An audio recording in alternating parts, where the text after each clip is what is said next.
The Picture of Dorian Gray. By Oscar Wilde.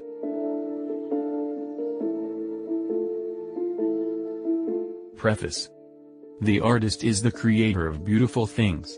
To reveal art and conceal the artist is art's aim. The critic is he who can translate into another manner or a new material his impression of beautiful things. The highest as the lowest form of criticism is a mode of autobiography. Those who find ugly meanings in beautiful things are corrupt without being charming. This is a fault. Those who find beautiful meanings in beautiful things are the cultivated. For these there is hope. They are the elect to whom beautiful things mean only beauty. There is no such thing as a moral or an immoral book. Books are well written, or badly written. That is all. The 19th century dislike of realism is the rage of Caliban seeing his own face in a glass. The 19th century dislike of romanticism is the rage of Caliban not seeing his own face in a glass. The moral life of man forms part of the subject matter of the artist, but the morality of art consists in the perfect use of an imperfect medium. No artist desires to prove anything.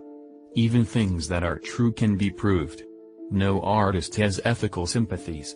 An ethical sympathy in an artist is an unpardonable mannerism of style. No artist is ever morbid. The artist can express everything. Thought and language are to the artist instruments of an art. Vice and virtue are to the artist materials for an art. From the point of view of form, the type of all of the arts is the art of the musician. From the point of view of feeling, the actor's craft is the type.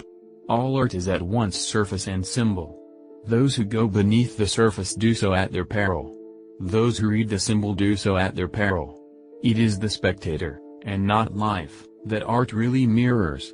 Diversity of opinion about a work of art shows that the work is new, complex, and vital. When critics disagree, the artist is in accord with himself. We can forgive a man for making a useful thing as long as he does not admire it. The only excuse for making a useless thing is that one admires it intensely. All art is quite useless. Oscar Wilde.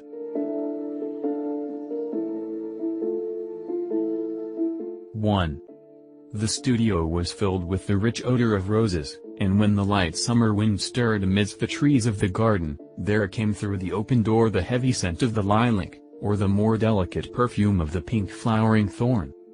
From the corner of the divan of Persian saddlebags on which he was lying, smoking, as was his custom, innumerable cigarettes, Lord Henry Wotton could just catch the gleam of the honey-sweet and honey-colored blossoms of Viburnum, whose tremulous branches seemed hardly able to bear the burden of a beauty so flame-alike as theirs, and now and then fantastic shadows of birds in flight flitted across the long tussore silk curtains that were stretched in front of the huge window, producing a kind of momentary Japanese effect, and making him think of those pallid, jade-faced painters of Tokyo who, through the medium of an art that is necessarily immobile, seek to convey the sense of swiftness and motion.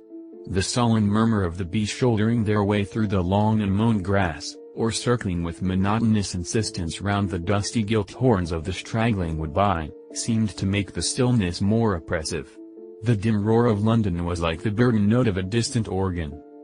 In the center of the room, clamped to an upright easel, stood the full-length portrait of a young man of extraordinary personal beauty, and in front of it, some little distance away, was sitting the artist himself, Basil Hallward, whose sudden disappearance some years ago caused, at the time, such public excitement and gave rise to so many strange conjectures.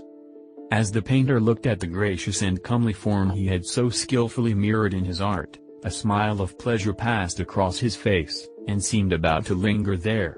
But he suddenly started up, and closing his eyes, placed his fingers upon the lids, as though he sought to imprison within his brain some curious dream from which he feared he might awake.